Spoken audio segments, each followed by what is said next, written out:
تمام حاضرین کرام، ناظرین کرام، سامعین کرام،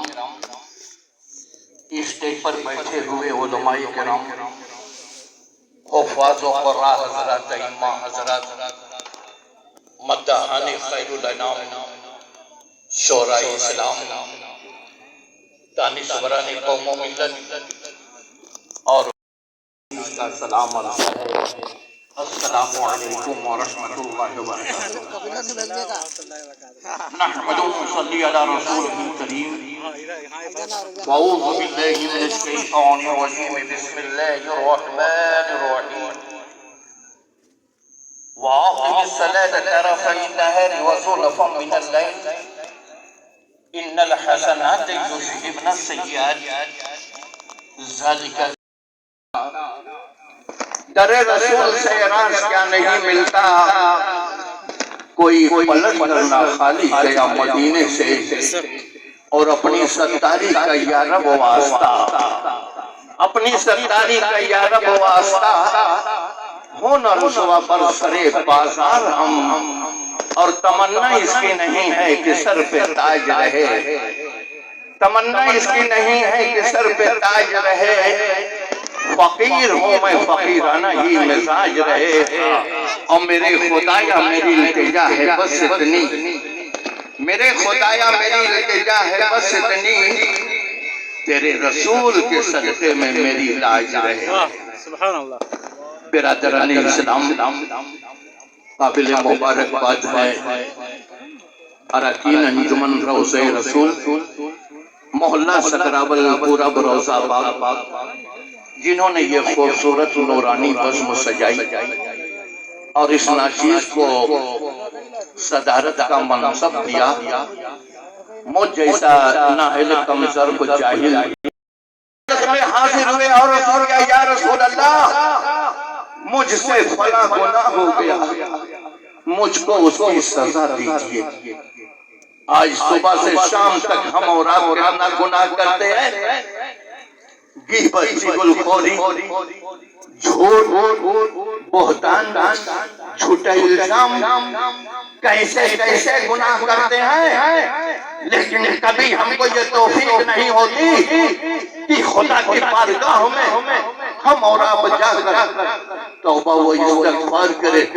لیکن اس صحابی رسول سے کوئی گناہ صادر ہوا تھا، وہ بارگاہ رسالت میں حاضر ہوئے اور عرض کیا یا رسول اللہ، مجھ سے فلاں گناہ ہو گیا ہے، مجھ کو اس کی سزا دیجئے۔ رسول پاک صلی اللہ علیہ وسلم خاموش رہے۔ اتنے میں رب العالمین نے سیدنا حضرت جبریل امین کو یہ آیت مبارکہ دے کر بارگاہ رسالت میں پیش کرنے کا حکم دیا۔ اے جبریل، میرے محبوب کی بارگاہ میں یہ آیت مبارکہ لے کے پہنچو۔ یہی نازل ہوئی تھی، وَأَقِمِ الصَّلَاةَ طَرَفَيِ النَّهَارِ وَزُلَفًا مِنَ اللَّيْلِ إِنَّ الْحَسَنَاتِ يُذْهِبْنَ السَّيِّئَاتِ ذَلِكَ ذِكْرَى لِلذَّاكِرِينَ۔ نماز قائم کرو دن کے دونوں کناروں میں اور رات کے کچھ حصوں میں، بے شک نیکیاں گناہوں کو دور کر دیتی ہیں۔ دن کا دو کنارہ کیا، ایک صبح میں فجر، دوسرا کنارہ ظہر اور عصر، اور رات کے کچھ حصوں میں جس میں مغرب اور عشاء ہے۔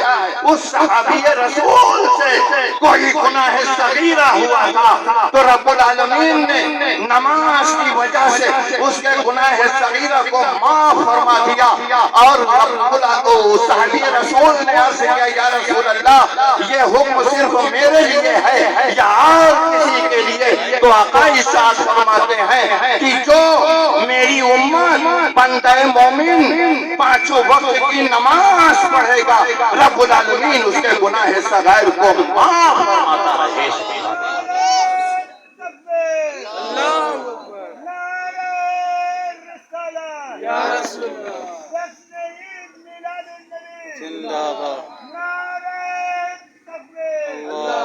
لگتا ہے یہی ایک آدمی سمجھ پایا ہے اس ناچیز کی گفتگو۔ بہر کا محترم حضرات، چند منٹ کے لیے حاضر ہوا ہوں اور یہ چاہتا ہوں کہ کچھ تحفہ نماز کا آپ کے گوش گزار کر دوں، آپ کے ذہن و فکر اور دل و دماغ میں نماز جب فرض کرنی ہوئی رب العالمین کو تو کیا میدان عرفات میں فرض کیا؟ میدان مینا میں فرض کیا؟ کیا صفا و مروہ کی چوٹی پر فرض کیا؟ کیا جبل نور پہ جبل رحمت پہ نماز فرض کی؟ نہیں. جب روزہ فرض کرنا ہوا تو اس زمین پہ، زکوٰۃ جب فرض کرنی ہوئی تو اس زمین پہ، حج جب فرض کرنا ہوا تو اس زمین پہ، اور جب نماز فرض کرنی ہوئی تو میرے محبوب میدان عرفات میں نہیں آنا ہے، میدان مینا میں آپ کو نہیں آنا ہے، صفا و مروہ کی چوٹی پہ نہیں آنا ہے، جبل نور پہ تم کو نہیں آنا ہے، جبل رحمت پہ نہیں آنا ہے. میرے محبوب چلا آج اس عرش پہ جہاں پہ میں جلوہ کروں. رب العالمین نے اپنے یہاں اپنی بارگاہ میں بلا لیا اپنے محبوب کو. شب معراج میں رسول پاک صلی اللہ علیہ وسلم جب تشریف لے گئے تو ساتوں آسمانوں کی سیر فرمائی. پہلے آسمان کے فرشتوں کو ذکر الہی میں دیکھا، دوسرے آسمان کے فرشتوں کو رکوع میں پایا، تیسرے آسمان کے فرشتوں کو سجدے میں دیکھا، چوتھے آسمان کے فرشتوں کو اتحیات پڑھتے پایا، پانچویں آسمان کے فرشتوں کو تسبیح پڑھتے پایا، چھٹے آسمان کے فرشتوں کو تکبیر میں پایا، اور ساتویں آسمان کے فرشتوں کو سلام پڑھنے میں مشغول پایا. فرشتوں کی ان عبادتوں کو دیکھ کر قلب مبارک میں یہ خواہش پیدا ہوئی کہ کاش رب العزت اگر یہ عبادتیں مجھ کو عنایت کرتا تو میں اپنی امت کو یہ تحفہ پیش کرتا. اور کیوں نہ کرتا رب العالمین جس کے صدقے میں ساری کائنات کی تخلیق کی ہو، زمین و آسمان کو پیدا کیا ہو، شجر و حجر کو پیدا کیا ہو، جن و انس کو پیدا کیا ہو، خشک و تر کو پیدا کیا ہو، ایک ذرے سے لے کر پہاڑ تک، زمین سے لے کر آسمان تک، اور اس کی تمنا رب العالمین پوری نہ کرے. یہ تمنا رب العالمین میری ہے. خداوند قدوس اگر یہ عبادتیں مجھے عنایت کر دیتا تو میں اپنی امت کو پیش کرتا، اور کیوں نہ کرتا. رب العالمین نے اپنے یہاں بلوا کر اپنے محبوب کو کتنے وقت کی نماز دی، کتنے وقت کی نماز کا تحفہ دیا. 50 وقت کی نماز لے کر آ رہے تھے. آسمان پہ حضرت موسیٰ علیہ السلام مل گئے اور ملاقات ہو گئی رسول پاک صلی اللہ علیہ وسلم سے. یا رسول اللہ، بہت بڑے دربار میں آپ تشریف لے گئے تھے، خداوند قدوس نے آپ کو کیا دیا، کیا پیش کیا، کون سی نعمتیں دی، کون سا تحفہ پیش کیا؟ آقا ارشاد فرماتے ہیں یہ 50 وقت کی نماز. حضرت موسیٰ علیہ السلام عرض کرتے ہیں یا رسول اللہ، یہ آپ کی امت 50 وقت کی نماز نہیں پڑھ پائے گی. کم کرایا، گئے 5 وقت کی نماز کم کرائی، 45 وقت کی ہوئی. پھر تشریف لا رہے تھے، حضرت موسیٰ علیہ السلام سے ملاقات ہوئی. کہا کتنا کم کرایا؟ کہا 5 وقت کی. کہا اور کم کرایا؟ آپ کی امت ابھی نہیں پڑھ پائے گی، نہیں ادا کر پائے گی.